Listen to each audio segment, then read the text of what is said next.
असे कुरकुरीत कारल्याचे काप करून बघा. कारल्याची भाजी तुम्ही विसरून जाल आणि अजिबात हे काप कडू होत नाही. इतके मस्त लागतात, कुरकुरीत लागतात, झटपट तयार होतात. सकाळी अहोंच्या डब्यामध्ये काहीतरी तोंडी लावण्यासाठी द्यायचं असेल तर, किंवा संध्याकाळी मस्त वरण भात केलेला आहे आणि त्यासोबत हे कारल्याचे काप असेही तुम्ही कॉम्बिनेशन करू शकता, जसं आज मी केलेलं आहे. आज संध्याकाळी छान असं शेवगा घालून वरण केलं, आंबट गोड वरण केलं, मस्त साधा पांढरा भात केला आणि सोबत हे कारल्याचे काप केले. इतकं अप्रतिम जेवण झालं. मस्त हे कारल्याचे काप कसे केले चला तर बघूया. हॅलो, नमस्कार, मी सोनल, मेजवानी बाय सोनलमध्ये तुमचं खूप खूप मनापासून स्वागत करते आणि आजची मस्त अशी चमचमीत कुरकुरीत रेसिपी सुरू करूया. त्यासाठी मी अर्धा पाव कारले घेतले किंवा 2 मोठे कारले घ्यायचे आहे. मी आज जेवणाला एकटीच होती आणि मला एकटीलाच हे कारले खायचे होते. म्हणजे आयुष्यही होता सोबत, पण तो काही कारले खाणार नाही म्हणून मी फक्त 2 कारले घेतले. पण त्याला पण हे कारले आवडले, त्याने पण 2 स्लाइस खाल्ले, त्याला पण मस्त आवडले. तर हे कारल्याचे काप कसे केले तर सगळ्यात आधी 2 कारले मी स्वच्छ धुवून घेतले. त्यानंतर याला या पद्धतीने कट करून घ्यायचं आहे. मी थोडेसे असे लांब कट करून घेतले आहे, म्हणजे पटकन होतात, दिसायला पण सुंदर दिसतात म्हणून. आणि आता काय करायचं, या कारल्यांना छान थोडंसं मीठ लावून ठेवायचं, म्हणजे अजिबात कडू लागत नाही. तर मी 1 चमचा मीठ थोडंसं लावून घेतलं, चोळून घेतलं या कारल्याला आणि एक 10 मिनिटं बाजूला ठेवलं. 10 मिनिटानंतर हे कारले मी स्वच्छ धुवून घेतले. यातलं जे मीठ वगैरे आहे ते सगळं निघून गेलेलं आहे. तरीही कारल्यामध्ये थोडंसं मीठ ॲब्सॉर्ब होतं, त्याच्यामुळे जेव्हा तुम्ही मीठ घालाल, मी पुढे सांगतेच व्हिडिओमध्ये, तर थोडंसं कमी मीठ घालायचं आहे. तर आता हे कारले मी 10 मिनिटं बाजूला ठेवले होते मीठ लावून. आता याला स्वच्छ धुवून घ्यायचं.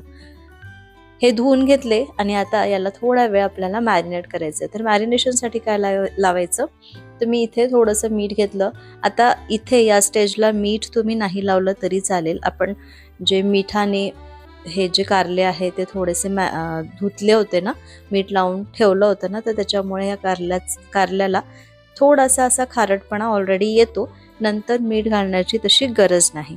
त्यानंतर यामध्ये थोडीशी हळद घातली, थोडंसं तिखट घातलं आणि आलं लसूण पेस्ट घातलेली आहे. थोडे धणे जिरे पूड पण मी इथे घातलेला आहे. आणि हो, इथे ना लिंबाचा रस तुम्ही वापरायचा आहे किंवा थोडासा चाट मसाला वापरू शकता. पण मी असं सजेस्ट करेन, चाट मसाल्यापेक्षा थोडासा लिंबाचा रस याला छान पिळून घ्या. म्हणजे पाव लिंबाचा रस, आता हे 2च कारले आहे त्यासाठी फक्त पाव लिंबू घ्या, म्हणजे अर्धा कट करून परत अर्ध कट करा आणि तेवढं छान पिळून घ्या किंवा 1 चमचा वगैरे लिंबाचा रस तुम्ही घेऊ शकता. आणि हे सगळं याला छान चोळून लावायचं आणि फक्त 5 ते 10 मिनिटं आपण याला बाजूला ठेवू.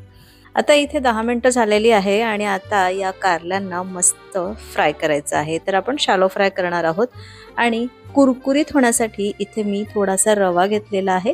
तर 2 चमचे रवा आणि 1 चमचा मी तांदळाचं पीठ घेतलं आणि थोडंसं मीठ यामध्ये घातलं, किंवा मीठ नाही घातलं तरी चालेल.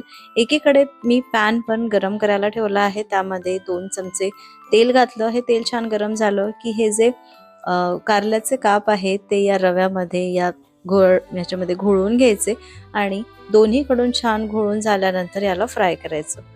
तर इथे अगदी कमी तेलामध्ये हे आपले कारले छान कुरकुरीत फ्राय होतात.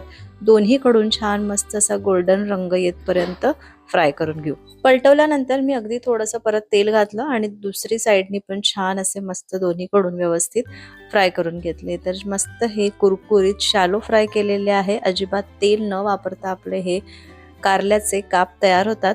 जसं मी सुरुवातीला सांगितलं, मी लिंबू पिळलेला नाही आहे किंवा लिंबू यामध्ये घातलं नाही आहे किंवा चाट मसाला पण नाही घातला. तर मी आता सगळ्यात शेवटी थोडासा चाट मसाला घातला, कोथिंबीर घातली, छान मिक्स केलं आणि आपले हे मस्त असे कुरकुरीत कारल्याचे काप तयार आहे.